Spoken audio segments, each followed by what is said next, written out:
we have covered the three chapter of polity, three chapter of the polity from the 6th edition of the Laxmikanth. ठीक है, तो हम 6th addition से 3 chapter complete कर लिए हैं। हम MCQ सॉल्व करते हैं कुछ इंपॉर्टेंट जो प्रीवियस ईयर में पूछे गए हैं, और जो टेस्ट सीरीज में है हम उसको सीधे टेस्ट सीरीज को सॉल्व करेंगे, ये सारे चैप्टर्स जब ख़त्म हो जाएंगे तब। ओके, तो लेट्स स्टार्ट। हमारा फर्स्ट क्वेश्चन है, the instruments of the instruction content in the government of India act 1935 have been incorporated in the constitution of the India in the year 1950 as. ठीक है, तो इसको समझने के लिए इंस्ट्रूमेंट ऑफ द इंस्ट्रक्शन को मैं पहले बताती हूँ कि देखो जो DPSP है हमारे पॉलिटी में, हमारे कॉन्स्टिट्यूशन में DPSP जो है, directive principle of the state policy, ये नॉन जस्टिसेबल है। ठीक है, लेकिन गवर्नमेंट जब भी कोई लॉ बनाती है तो वो किसको, DPSP को माइंड में रख के लॉ बनाती है। ठीक है, तो जिस तरीके से अभी DPSP है इसको माइंड में रख के लॉ बनाया जाता है, तो जब ब्रिटिशर्स थे इंडिया में, जब गवर्नर्स वगैरह हुआ करते थे ब्रिटिशर्स, तो वो जब कोई लॉ बनाते थे तो इंस्ट्रूमेंट ऑफ द इंस्ट्रक्शन को माइंड में रख के कोई लॉ वगैरह बनाते थे। तो ये किसका अल्टरनेट है, DPSP का। ठीक है, तो यहाँ पे हमारा कौन सा ऑप्शन सही होगा, ऑप्शन होगा हमारा B. Moving towards next question. Next question जो है, salient feature of the Indian constitution. देखो हम जो क्वेश्चन को सॉल्व कर रहे हैं वो पूछा गया है 2010 से 2019, मतलब 2010 से 2019 तक जो सवाल पूछे गए हैं हम उसको सॉल्व कर रहे हैं। तो salient feature of the constitution से क्या क्या सवाल पूछे गए हम उसको देख लेते हैं। तो इस चैप्टर से पूछा है, पहला सवाल है, the 9th schedule was introduce in the constitution of ordinary of India during the prime minister of. देखो 9th शेड्यूल के बारे में डिटेल में पढ़ते हैं। इनिशियली जब इंडिपेंडेंस हुआ था तो कहीं पर अगर कुछ कंस्ट्रक्शन का काम करना है, सपोज मान लो गवर्नमेंट को रोड बनाना है, ठीक है, तो जब रोड बनाना है तो किसी ना किसी का वो लैंड तो लेगी ही, एक्वायर करेगी। तो क्या होता था कि लोग सीधे कहाँ पहुँच जाते थे, कोर्ट पहुँच जाते थे। तो इन सब चीज़ों में डिले होता था, रोड्स वगैरह बनाने में, डेवलपमेंट के काम में डिले होता था।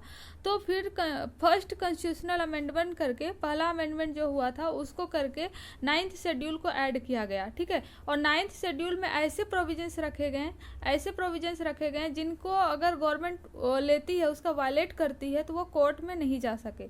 ठीक है, तो 9th शेड्यूल में ऐसे प्रोविजंस रखे गए हैं जो कि कोर्ट में आप नहीं जा सकते, जो जस्टिसेबल नहीं है। ठीक है, तो किसके टाइम पे, ड्यूरेशन पे हुआ था, फर्स्ट जब अमेंडमेंट हुआ था ऑब्वियसली उस समय कौन रहे होंगे, जवाहरलाल नेहरू। तो जवाहरलाल नेहरू के टाइम पे हुआ था, फर्स्ट शेड्यूल ऐड हुआ था, फर्स्ट जो है कि 9th शेड्यूल ऐड हुआ था फर्स्ट कॉन्स्टिट्यूशनल अमेंडमेंट के थ्रू।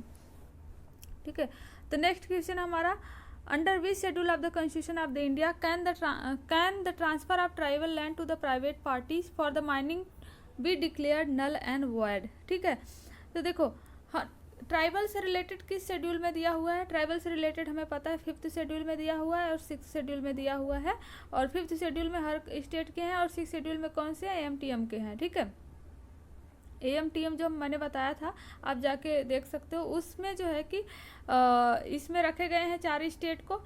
ठीक है, तो इस यहाँ पे कौन से दिख रहे हैं आपको, 5th शेड्यूल दिख रहा है। तो 5th शेड्यूल में जो ट्राइबल का लैंड हुआ करता था, अगर वो किसी प्राइवेट पार्टी को दिया जाता है कि मान लो माइनिंग करने के लिए, और वहाँ ट्राइब्स रहते हैं, तो इसको नल एंड वॉइड डिक्लेयर किया जा सकता है।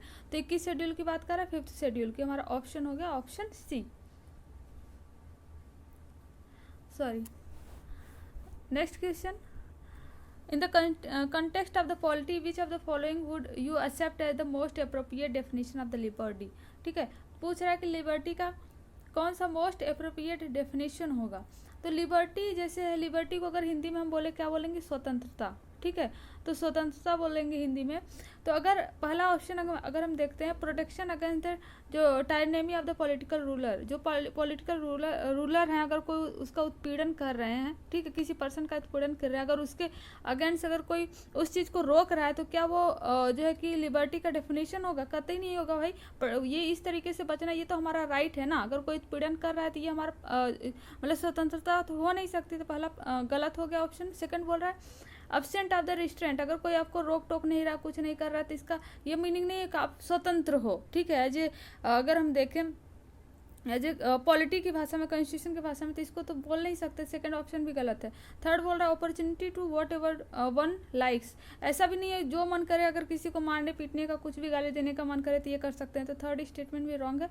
फोर्थ बोल रहा है opportunity to develop on self fully, this is the right definition of the liberty, अपने आप को फुल्ली जो है किसी के हम जैसा चाहते हैं अपने आप को डेवलप कर सके, that is the our liberty. ठीक है, ऑप्शन हमारा हो गया डी। नेक्स्ट क्वेश्चन है which reference to the constitution of the India prohibition और लिमिटेशन और provisions content in the ordinary laws can not act as a provision और limitation on the constitutional power under the article 142, it could be mean which one of the following. देखो क्या होता है कि कुछ ऐसे जो है कि ऑर्डिनरी लॉ होते हैं जिसके थ्रू कुछ मतलब लॉज बनाए जाते हैं। ठीक है, तो जैसे क्या होता है कि election commission of the India भी अपने लॉ बना सकती है, लेकिन इसको जो है कोर्ट में एज ए मतलब कि अंडर आर्टिकल 142 के तहत इसको जो चैलेंज किया जा सकता है। ठीक है, सपोज अगर किसी ने इलेक्शन कमीशन ने कोई ऐसा लॉ बनाया है तो इसको चैलेंज किया जा सकता है। दूसरा कह रहा है सुप्रीम कोर्ट अगर खुद, देखो कभी कभी क्या होता है कि मान लो कोई एरिया है, ठीक है, और यहाँ किसी चीज़ की बहुत इमरजेंसी पड़ गई है, और मान लो यहाँ पे तूफान आ गया, कुछ बाढ़ आ गई ऐसा, और लॉ जो गवर्नमेंट है कोई लॉ नहीं बना पा रही है, तो ऐसे केस में क्या होता है कि सुप्रीम कोर्ट जो है राहत देने के लिए कुछ ऐसे रूल्स या ऑर्डिनरी लॉज बनाती है जिसके थ्रू इनको राहत मिले, और फिर बोलती है गवर्नमेंट से कि ये तब तक इम्प्लीमेंट करो जब तक कि जो है तुम लोग कुछ पार्लियामेंट से मतलब बना के कोई लॉ नहीं लेके आते हो। तो इसको जब सुप्रीम कोर्ट खुद बनाती है तो इसको कोर्ट में चैलेंज नहीं किया जा सकता। ठीक है, अब कोर्ट खुद बना रही है तो किस कोर्ट में जाके चैलेंज करोगे। ठीक है, तो ये जो सेकंड ऑप्शन हमारा सेकंड ऑप्शन करेक्ट है। फिर question number 5, which of the following reflect the most appropriate relationship between the law and liberty. Law and liberty में कौन सा मोस्ट अप्रोप्रिएट डेफिनेशन ये पूछ रहा है। पहला बोला इट देयर और more laws there is less liberty. ऐसा हो सकता है क्या कि अगर ज़्यादा लॉ हो तो वहाँ लिबर्टी कम हो जाएगी, तो ये मतलब कि ऐसा हो भी सकता है, नहीं भी हो सकता है। ठीक है, तो इसको हम नहीं मान सकते करेक्ट। सेकंड बोला if there are no laws there is no liberty. ठीक है, कह अगर लॉ नहीं है तो कोई लिबर्टी नहीं होगी। ठीक है, ये भी है कि अगर लॉ नहीं होगा लिबर्टी नहीं होगी। ठीक है, लोग लॉ से कम डरते हैं और एक दूसरे की स्वतंत्रता का हनन नहीं कर सकते हैं, ये हम सही मान सकते हैं। लेकिन अगर जंगल वगैरह में देखें तो जंगल में जो ट्राइब्स वगैरह रहते हैं या कुछ ऐसे पीपल रहते हैं जिन पर कोई लॉ नहीं लगाया जाता, तो क्या वो उनके पास लिबर्टी नहीं है। लेकिन ऐसे केस में तो ये स्टेटमेंट रॉन्ग हो जाएगा। लेकिन फिर भी अगर हम सोचे तो इनका भी तो ट्राइब्स का भी अपना कुछ रूल लॉ हुआ ही करते हैं। ठीक है, तो ये सेकंड ऑप्शन हमारा करेक्ट हो जाएगा इसमें। थर्ड अगर स्टेटमेंट हम देखें, बोल रहा है if there is liberty law have to made by the people. कह रहा है कि अगर लॉ जो है वो लोगों के द्वारा बनाया जाए, पीपल के द्वारा बनाया जाए, तो वो लिबर्टी हो सकता है। तो ये एक जो है कि करेक्ट डेफिनेशन नहीं है। फिर डी बोल रहा है if laws are change too often liberty is in danger. ऐसा हो सकता है क्या कि टू ऑफन अगर लॉ चेंज हुए, लॉ देखो कि वो टाइम के हिसाब से हर लॉ चेंज ही होते रहते हैं अकॉर्डिंग टू द नीड, जैसा सिचुएशन होता है। तो ये स्टेटमेंट भी रॉन्ग है, हमारा ऑप्शन करेक्ट होगा ऑप्शन बी। नेक्स्ट क्वेश्चन है कंसिडर द फॉलोइंग स्टेटमेंट। पहला है statement the parliament of the India can place a particular law in the 9th schedule of the constitution of the India.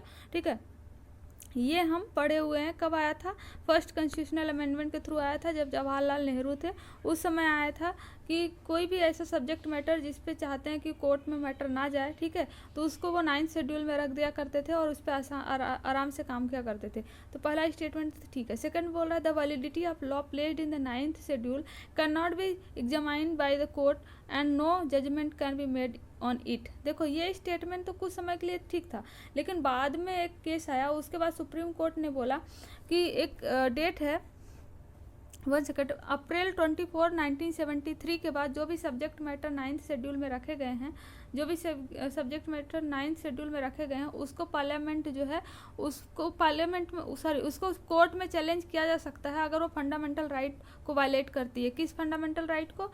14, 19, 20 और 21 इस article में जो भी fundamental right दिए हुए हैं, अगर इसको वायलेट करती है तो कोर्ट में इसको चैलेंज किया जा सकता है। और कब का होना चाहिए वो, किसके बाद प्लेस, अगर वो अप्रैल 24, 1973 के बाद 9th शेड्यूल में वो रखा गया है। ठीक है, तो सेकंड स्टेटमेंट हमारा क्या होगा, रॉन्ग होगा कि अब चैलेंज हुआ किया जा सकता है। पहला स्टेटमेंट ही करेक्ट होगा, ऑप्शन हो गया ऑप्शन ए।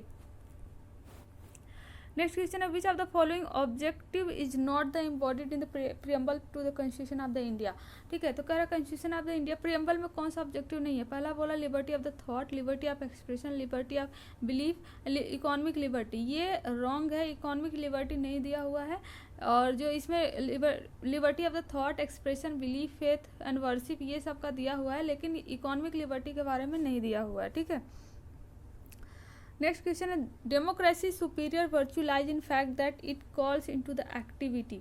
ठीक है, तो इसमें देखो जो ऑप्शन सही होगा, इसमें क्या होता है डेमोक्रेसी सुपीरियर वर्च्यू, मतलब देखो जब हम किसी को वोट देने का जब राइट मिलता है, ठीक है, डेमोक्रेसी होगा तो वोट देने की राइट मिलेगी। वोट देने का राइट मिलेगा अगर, तो वो क्या होगा कि वो अपने इंटेलिजेंस के बेस पे पर्सन क्या करेगा, अपने इंटेलिजेंस के बेस पे वो चूज कर पाएगा कि किसको वोट देना है, किसको वोट नहीं देना है। ठीक है, एक ऑर्डिनरी मैन और वुमेन भी जो भी वोट दे रहे हैं तो वो अपना इंटेलिजेंस यूज़ कर सकते हैं। तो फर्स्ट स्टेटमेंट इसमें करेक्ट होगा, the intelligence and the character of ordinary man and women. Okay, उसके बाद क्वेश्चन है the main advantage of the parliamentary form of the government. देखो पार्लियामेंट्री फॉर्म ऑफ गवर्नमेंट का मेन एडवांटेज पूछ रहा है। देखो जहाँ भी डेमोक्रेसी है, डेमोक्रेसी में गवर्नमेंट दो तरीके की होती है, एक तो प्रेसिडेंशियल फॉर्म ऑफ गवर्नमेंट, एक क्या होता है parliamentary form of the government. Presidential form of government कहाँ मिलता है, यूएसए में मिलता है, इसका बेस्ट एग्जाम्पल है। और parliamentary form of the government India is the best example. ठीक है, सेकंड एग्जाम्पल देखें तो ब्रिटिश का जो parliamentary form of the government है, क्योंकि ब्रिटिश इससे जो एक्ट आया था गवर्नमेंट ऑफ इंडिया एक्ट 1935, इसी से इसको लिया गया हुआ है।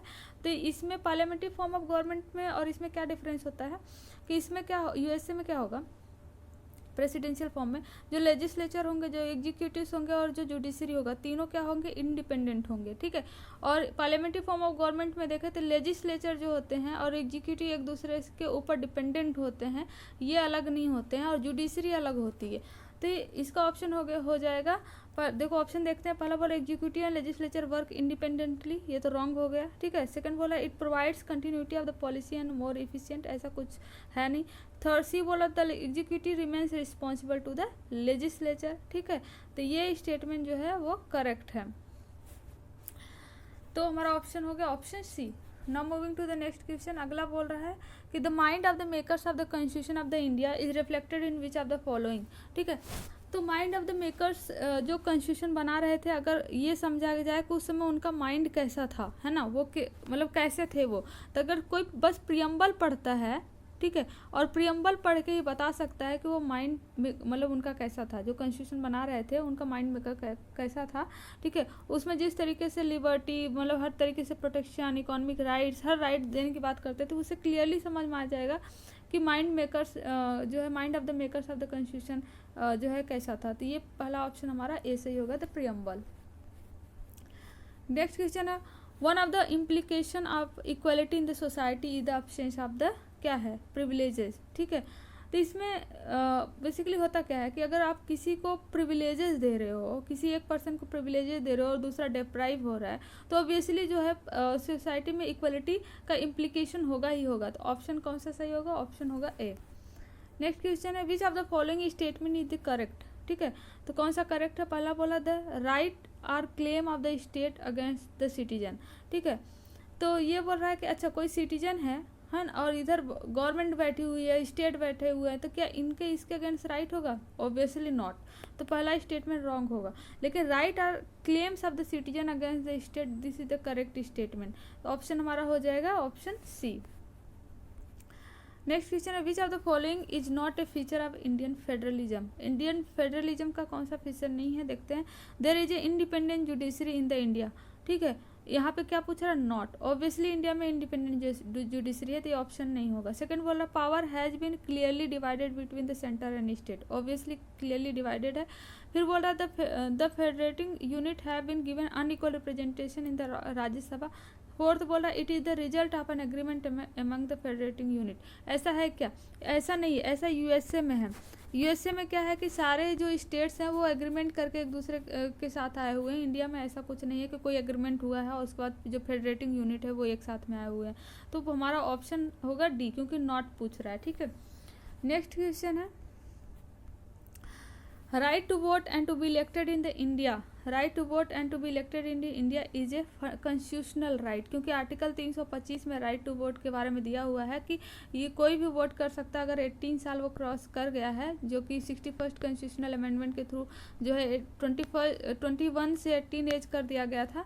ठीक है, वो मतलब कि उसके जो भी हर कोई वोट दे सकता है without discrimination of the caste, gender and जो भी है उसके विदाउट मतलब कि डिस्क्रिमिनेशन से वो वोट दे सकता है। तो ये क्या है, कॉन्स्टिट्यूशनल राइट है, क्योंकि आर्टिकल 325 में ये मेंशन है। ठीक है, नेक्स्ट क्वेश्चन है, there is a parliamentary system of the government in the India because the, देखो पार्लियामेंट्री सिस्टम ऑफ गवर्नमेंट, जो गवर्नमेंट ऑफ इंडिया है बहुत अच्छे से लेक्चर में पढ़े हुए हैं, please go through the chapter 3, उसमें हम बहुत डिटेल में पढ़े हुए हैं। तो यहाँ पे हम देख लेते हैं क्या पूछ रहा है।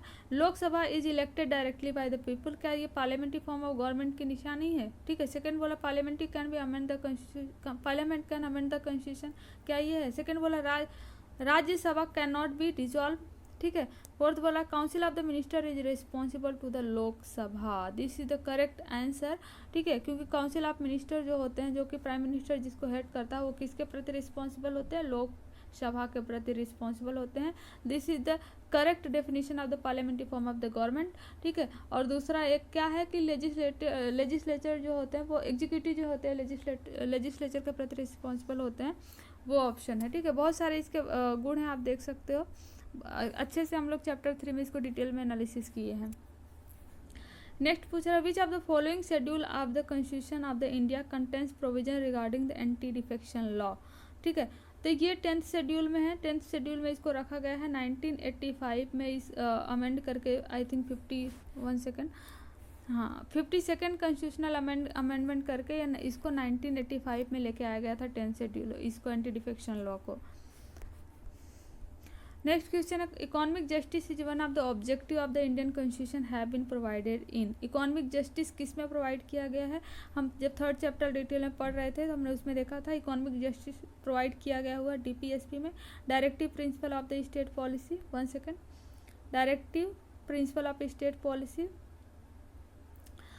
इसमें प्रोवाइड किया हुआ है, और प्रोवाइड किया हुआ है डायरेक्टिव प्रियम्बल में और directive principle of state policy, इस दोनों में प्रोवाइड किया हुआ है। प्रियम्बल का चैप्टर जो है 4th चैप्टर है, इसको हम पढ़ने वाले हैं आज। ठीक है, ये हमारा खत्म हुआ क्वेश्चन, जो कि जो 2nd चैप्टर जो फीचर है कॉन्स्टिट्यूशन का, 3rd चैप्टर सॉरी, इससे पूछे हुए सवाल हैं जो 2010 से 2019 में पूछे हुए हैं। ठीक है, उसके बाद हम टेस्ट सीरीज में जो क्वेश्चन दिए हुए उसको भी टेस्ट